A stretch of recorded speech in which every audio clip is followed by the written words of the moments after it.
Election ballot paper से होना चाहिए। उन देशों में लोकतंत्र है और बैलेट से वोट पड़ रहा है, तो यहां पर भी बैलेट से वोट पड़ना चाहिए। कि जर्मनी में अगर आप ईवीएम से वोट डालेंगे तो वो अनकॉन्स्टिट्यूशनल माना जाएगा। जितने भी बाई इलेक्शन हुए हैं वहां पर वोट चोरी अध्यक्ष नहीं हुई, वोट डकैती हुई है। जिस संस्था की जिम्मेदारी निष्पक्ष रहना, वो आखिरकार संस्था निष्पक्ष क्यों नहीं है, सवाल ये है। इलेक्शन कमीशन को हम लोगों ने शिकायतें की, यहाँ धांधली होने जा रही है, चुनाव को हराया जाएगा। हम लोगों ने रंगे हाथ पकड़ा लोगों को, एक मंत्री जी भाग गए। तो रिफॉर्म तभी संभव है जब हमारा इलेक्शन कमीशन निष्पक्ष होगा। अगर इलेक्शन के समय पर हम पॉलिटिकल पार्टीज को स्पेस अगर बराबर नहीं मिलेगा तो शायद चुनाव निष्पक्ष नहीं होंगे। जो एसआईआर यूपी में चल रही है, अभी तक 10 लोगों की जान जा चुकी है। हमारी मांग होगी कि चुनाव आयोग मदद होनी चाहिए 1 करोड़ और उनको सरकारी नौकरी मिलनी चाहिए। जब वन नेशन वन इलेक्शन की बात हो रही है, एसआईआर नहीं है, ये अंदर ही अंदर एनआरसी वाला काम कर रहे हैं। जो काम ये खुल के नहीं कर सकते थे एनआरसी, वो काम ये एसआईआर के बहाने कर रहे हैं। तभी ये कभी कभी कहते हैं घुसपैठियां हैं और डिटेंशन सेंटर बन रहे हैं। अभी जब मैं भारतीय जनता पार्टी के माननीय सदस्य जी का सुन रहा था बात, तो वो बिहार का इलेक्शन और आने वाले भविष्य में जो उत्तर प्रदेश का इलेक्शन, उस पर भी काफ़ी चर्चा कर रहे थे। सभापति महोदय, मैं कुछ बातें ऐसी कहना चाहता हूं जो हम लोगों ने अपनी आंखों से देखा, और जिस इलेक्शन कमीशन से हमें ये उम्मीद थी कि निष्पक्ष काम होगा, निष्पक्ष कार्रवाई होगी, वो हमें कहीं देखने को नहीं मिली। मैं सबसे पहला उदाहरण ये देना चाहता हूं कि एक रामपुर का बाई इलेक्शन जो लोकसभा का हुआ, जब लोकसभा का चुनाव बाई इलेक्शन रामपुर का हो रहा था, तो भारतीय जनता पार्टी की सरकार के मुख्यमंत्री जी और पूरी भारतीय जनता पार्टी ने यह तय किया था कि समाजवादी पार्टी यहां से नहीं जीतेगी, यहां से भारतीय जनता पार्टी जीतेगी। और ये आशंका हम लोगों को थी कि हर तरीके से हम लोगों को दबाया जाएगा, हर तरीके से चुनाव में धांधली की जाएगी। और जिस समय चुनाव शुरू हुआ, वो चीजें हम लोगों को देखने को मिली। सभापति महोदय, वोटिंग के दिन, जिस दिन वोट पड़ रहा था, उस दिन हम लोगों ने देखा कि किस तरीके से पुलिस और पूरा प्रशासन इस बात पे लगा हुआ था कि कोई भी वोटर घर से न निकले। रामपुर का बाई इलेक्शन हमने ऐसा देखा जहां पर पूरा पुलिस प्रशासन, भारतीय जनता पार्टी की सरकार ये कोशिश में लगी थी कि मतदाता बाहर ना निकले, और पहली बार भारतीय जनता पार्टी वहां से चुनाव लोकसभा का जीती। ये बाई इलेक्शन लोकसभा की बात कर रहा हूं मैं, और एक एक घटना की सूचना हम लोगों ने इलेक्शन कमीशन को दी है। एक एक घटना के पुलिस क्या कर रही है, पुलिस कहां बैरिकेडिंग लगाई है, पुलिस कहां रोक रही है, कौन पुलिस का अधिकारी कहां जा रहा है, डीएम क्या कर रहे हैं, कमिश्नर क्या कर रहे हैं। और उसके बावजूद भी इलेक्शन कमीशन ने एक भी किसी के खिलाफ कार्रवाई नहीं की। अध्यक्ष महोदय, जब हम ये बात समझ गए कि इलेक्शन कमीशन बायस्ड है, अध्यक्ष महोदय, ये जो नए नए लोग इधर से उधर खिसक गए हैं, या ना बोले तो अच्छा ही है। एक मिनट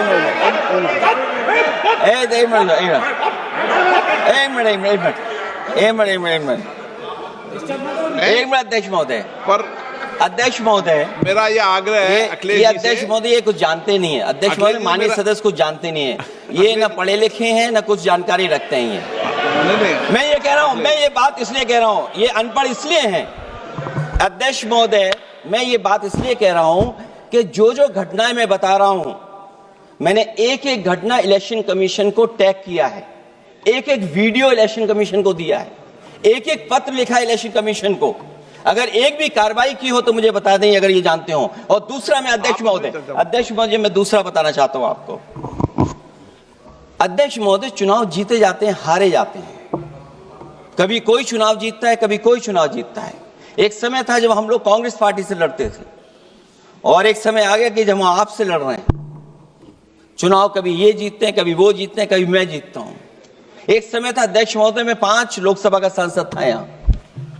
इस बार हम लोग भारतीय जनता पार्टी को दूसरे नंबर करके सबसे 1 नंबर पे समाजवादी पार्टी आई।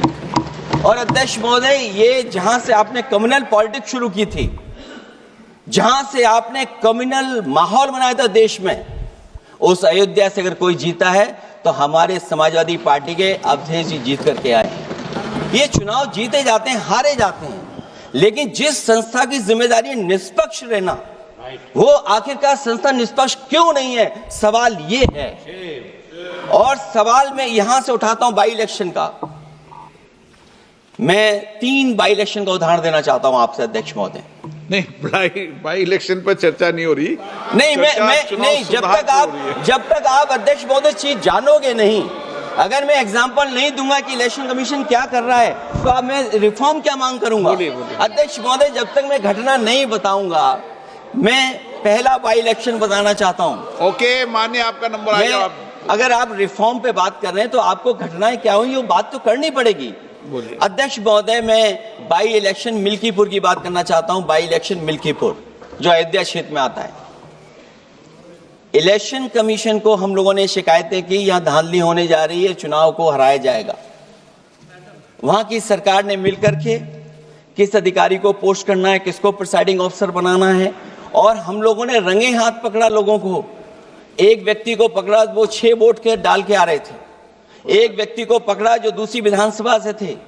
एक मंत्री जी भाग गए जो हजारों लोगों को लेकर के उस विधानसभा में आए हुए थे। तो ये बातें मैं इसलिए बता रहा हूं कि अगर हमें रिफॉर्म करना है तो रिफॉर्म तभी संभव है जब हमारा इलेक्शन कमीशन निष्पक्ष होगा। इसलिए अध्यक्ष महोदय, मैं कांग्रेस पार्टी के सुझाव से सहमत हूं कि पहला सुझाव उन्होंने दिया है, और हम समाजवादी पार्टी के लोग भी ये मानते हैं कि जो इलेक्शन कमीशन के अपॉइंटमेंट का जो तरीका है, वो तरीका बदला जाए। वो कम से कम ऐसा हो, पारदर्शी हो, निष्पक्ष हो, दिखे कि हमारी भी कुछ भागीदारी है।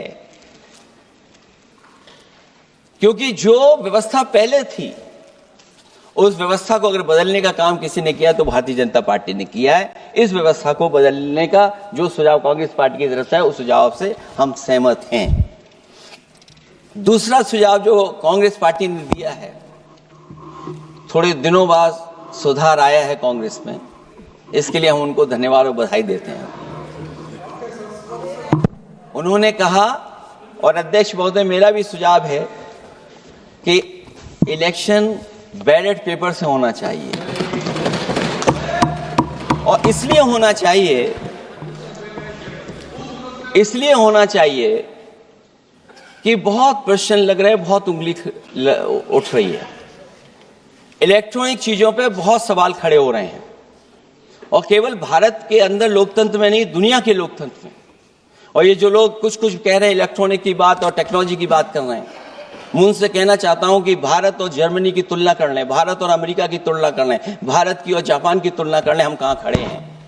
अगर वो संपन्न देश जो टेक्नोलॉजी में हमसे कई गुना आगे हैं, अगर वो स्वीकार नहीं कर रहे ईवीएम, तो आखिरकार हम ईवीएम को क्यों स्वीकार कर रहे हैं। अगर उन देशों में लोकतंत्र है और बैलेट से वोट पड़ रहा है, तो यहां पर भी बैलेट से वोट पड़ना चाहिए। और जो मेरी जानकारी जहां तक पहुंचती और जानकारी है मुझे, वो जानकारी ये कहती है कि जर्मनी में अगर आप ईवीएम से वोट डालेंगे तो वो अनकॉन्स्टिट्यूशनल माना जाएगा। सोचो, जर्मनी जैसा देश बैलेट पेपर से वोट डलवा रहा है, तो आखिर भारत जैसा देश हम बैलेट पे क्यों नहीं जा रहे हैं। जो रिफॉर्म की बात आई है, सबसे पहला सवाल यही है कि रिफॉर्म का मतलब क्या होता है। जब कोई चीज अपने मूल रूप स्वरूप में होती है तो उसे फॉर्म कहते हैं। जो वो मूल फॉर्म को खो बैठती है तो डिफॉर्म हो जाती है, और फिर उसी मूल फॉर्म में ले जाने का जो प्रयास होता है वो रिफॉर्म कहलाया जाता है। अध्यक्ष महोदय, सवाल ये भी है कि रिफॉर्म की जरूरत क्यों पड़ी, हमारी चुनावी प्रक्रिया खराब क्यों हुई, उसे खराब किसने किया। किसी भी चीज के खराब होने के 2 कारण होते हैं। एक ये कि किसी एक ये कि उसे बाहरी लोगों ने खराब किया, और एक ये कि उसके अंदर से ही किसी ने खराब किया या किसी ने अपने स्वार्थ के लिए करवाया। तो अध्यक्ष महोदय, आज ये अजीब हालत है कि बाहर से ज्यादा चुनावी प्रक्रिया अंदर से खराब हुई है। और ये उदाहरण इसलिए मैं देना चाहता था बाई इलेक्शंस के और लोकसभा के इलेक्शन का, क्योंकि जिस तरह की शिकायतें की गई थी अध्यक्ष महोदय, एक भी शिकायत पे कार्रवाई नहीं हुई। फर्रुखाबाद का चुनाव लोकसभा का, हालांकि और लोकसभा के चुनाव को मैं नहीं कहूंगा, लेकिन फर्रुखाबाद का लोकसभा का चुनाव जो पिछली बार 2024 में बड़े करीब से मैंने देखा, वहां के जिलाधिकारी, वहां का पुलिस का प्रशासन पूरे दिन लाठी चलाता रहा, और कभी लाइट जाती थी, कभी लाइट आती थी। जब हम लोगों ने जानकारी करने की कोशिश की कि आखिरकार क्यों हो रहा है, तो पता लगा कि उन्हें रिजल्ट बदलना है। तो उत्तर प्रदेश का इस तरह एक रिजल्ट नहीं बदला गया, कई जगह रिजल्ट बदला गया। हम इलेक्शन कमीशन के सामने खड़े रह गए कि इलेक्शन कमीशन को बताते रहे कि धांधली हो रही है, लेकिन इलेक्शन कमीशन ने कोई सुनवाई नहीं की।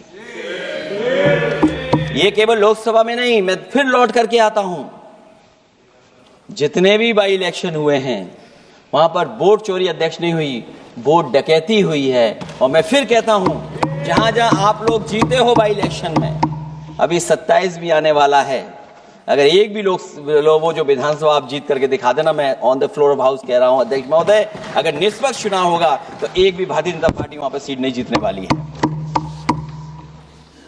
दूसरा कि जो समय समय पर पैसा आ जाता है अकाउंट में, ये लोकतंत्र को सबसे ज्यादा कमजोर कर रहा है। 10,000 बिहार में बांट दिए। अभी सुना है कि बहुत सारी महिलाओं ने कई जिलों में आंदोलन किया है, वो 10,000 के वादे से मुकर रहे हैं लोग। और मुझे याद है कि जिस समय उत्तर प्रदेश में मैं फ्री मोबाइल देने जा रहा था, कैबिनेट से मैंने पॉलिसी पास की थी, लेकिन यही बीजेपी के लोग चिल्ला चिल्ला करके उसको कह रहे थे कि चुनाव को इन्फ्लुएंस करने के लिए ये पॉलिसी लेकर के आए हैं, ये बांटने जा रहे हैं, और उसको रोक लगवाने का काम इलेक्शन कमीशन से किसी ने किया था, तो वो भारतीय जनता पार्टी थी। तो एक तरफ तो अपना पैसा दे रहे हैं आप, दूसरी तरफ कोई जनता के लिए अगर कोई पॉलिसी लेकर के आ रहा है उसको रोकना चाहते हैं। ये भेदभाव अगर किसी ने देखा है तो हम लोगों ने देखा है। फिर तीसरा, हम चाहते हैं कि मीडिया का जो रोल है चुनाव में, कुछ बात हम लोगों को समझ में नहीं आती। हमारे जो गरीब मतदाता हैं वो कभी कभी अध्यक्ष महोदय हमसे पूछते हैं कि आप तो टीवी पे आते हैं और चले जाते हैं, कुछ लोग टीवी पे आते हैं फिर जाते ही नहीं है, ये कारण क्या है? अगर इलेक्शन के समय पर हम पॉलिटिकल पार्टीज को स्पेस अगर बराबर नहीं मिलेगा तो शायद चुनाव निष्पक्ष नहीं होंगे। इसलिए अध्यक्ष महोदय, आपके माध्यम से मेरा सुझाव ये भी है कि चाहे वो प्राइवेट हो चाहे सरकारी हो, मीडिया में बराबर का कहीं ना कहीं हम लोगों को भी स्पेस मिलना चाहिए। इधर एक नई चीज है, नया जमाना है, तो नई चीज है सोशल मीडिया। पहली बार देखने को मिल रहा है कि जहां पर इमेज बनाने के लिए पैसा नहीं खर्च किया जा रहा अध्यक्ष महोदय, दूसरे की इमेज कैसे खराब की जाए उसके लिए पैसा खर्च किया जाता है।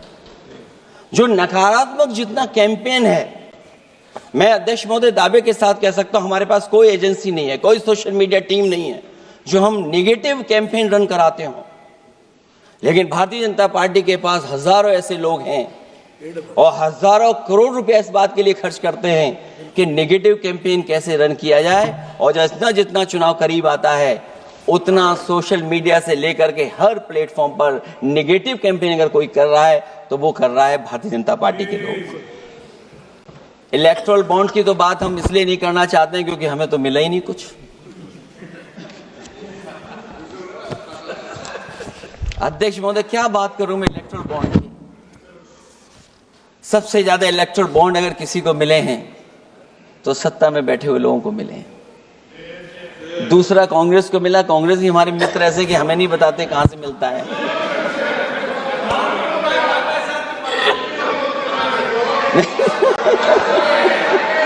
अध्यक्ष महोदय, सबसे ज्यादा चुनावी खर्चा इनके पास, दूसरा खर्चा इनके पास, हम लोगों का भी तो कोई ख्याल रखे अध्यक्ष महोदय।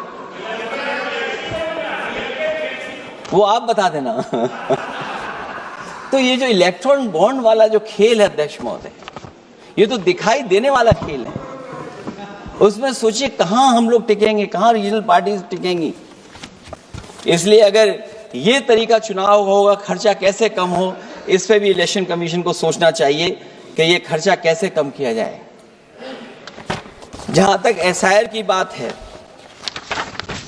जो एसआईआर यूपी में चल रही है, अभी तक 10 लोगों की जान जा चुकी है। बीएलओ जो गांव-गांव जाने की और गली-गली जाने के लिए जिनको काम मिला है, उसमें लगभग 10 लोगों की जान जा चुकी है। 9 लोगों की हमारे पास सूची है। मुरादाबाद में बीएलओ सर्वेश सिंह ने फांसी लगा ली, उन पर काम का बोझ था। 29 नवंबर में बिजनौर में बीएलओ शोभा रानी को हार्ट अटैक हो गया। 29 नवंबर देवरिया लेखपाल आशीष कुमार ड्यूटी के दौरान तबियत बिगड़ी और फिर उनके बाद मृत्यु हो गई। फतेहपुर में लेखपाल सुधीर कुमार ने शादी के एक दिन पहले फांसी लगा ली। और इस परिवार से तो मैं खुद मिला था जाकर के। अध्यक्ष महोदय, जब परिवार के लोगों से बातचीत हुई तो उन्हें ये बताया उन्होंने कि इतना काम का बोझ था उनके ऊपर, अधिकारी इतना दबाव बना रहे थे कि वो क्या करते। और जो इलेक्शन कमीशन ने अध्यक्ष महोदय कहा कि हम ट्रेनिंग देंगे बीएलओ को, मैं ये दावा कर सकता हूं कि उत्तर प्रदेश के बहुत कम बीएलओ को ट्रेनिंग मिली होगी। और यहां मैं कह सकता हूं कि एक भी बीएलओ को ट्रेनिंग नहीं दी गई जो देनी चाहिए थी। और जो बीएलओ लगाए गए हैं, उनका पूरा परिवार लगा हुआ है कि कैसे भी अपने बीएलओ जो परिवार के सदस्य हैं उनकी मदद पहुंचाएं। महिला है, वो फॉर्म नहीं भर सकती, कई बार उसके परिवार के सदस्य लगे हुए हैं कि कैसे फॉर्म भरवाएं हम उनका। तो 9 लोगों की जान गई है। हमने अपनी पार्टी की तरफ से तो 2 लाख रुपए की मदद की है। हमारी मांग होगी कि चुनाव आयोग और इस लोकतंत्र को मजबूत करने के लिए जो मदद होनी चाहिए 1 करोड़, और उनको सरकारी नौकरी मिलनी चाहिए। धांधली कैसे होती है, चुनाव होने से पहले ही वोट कट जाते हैं। हमारे राजीव राय जी बैठे होंगे माननीय सदस्य, वो किताब लाए हैं कि नहीं लाए हैं? चुनाव घोषित नहीं हुआ वहां पर, लेकिन सरकार के लोगों ने मिलकर के वोट पहले ही काट दिया। अध्यक्ष महोदय, वहीं से दिखा दो, ये लिस्ट है। अगर एक भी इसमें गलत हो तो बता दीजिए, एक भी गलत हो अध्यक्ष महोदय। चुनाव हुआ नहीं, उससे पहले इलेक्शन कमीशन ने वोट काट दिए। और कितने वोट काटे हैं? 15,000 वोट काटे हैं। और 2027 के 22 के चुनाव में मैंने आरोप लगाया था कि इलेक्शन कमीशन ने जानबूझ करके और सरकार के लोगों ने मिल करके उत्तर प्रदेश में हर विधानसभा में वोट काटे थे और चिन्हित कर करके वोट काटे थे। और ये चिन्हित किया था कि ये समाजवादी पार्टी का वोट कौन है जिसको काटा जाए, और हजारों की संख्या में वोट काटे थे। और जब इलेक्शन कमीशन से हम लोगों ने शिकायत की तो उन्होंने एफिडेविट मांगे थे। मैंने हजारों लोगों के एफिडेविट दिए थे अध्यक्ष महोदय, और ये कहा था कि ये जिंदा थे। 17 में वोट डाला उन्होंने और 22 में जाकर के उनका वोट कट गया है। लेकिन किसी भी अधिकारी के ऊपर अभी तक इलेक्शन कमीशन ने कोई कार्रवाई नहीं की। इसलिए सुधार की ये प्रक्रिया चुनाव आयोग से ही शुरू होनी चाहिए।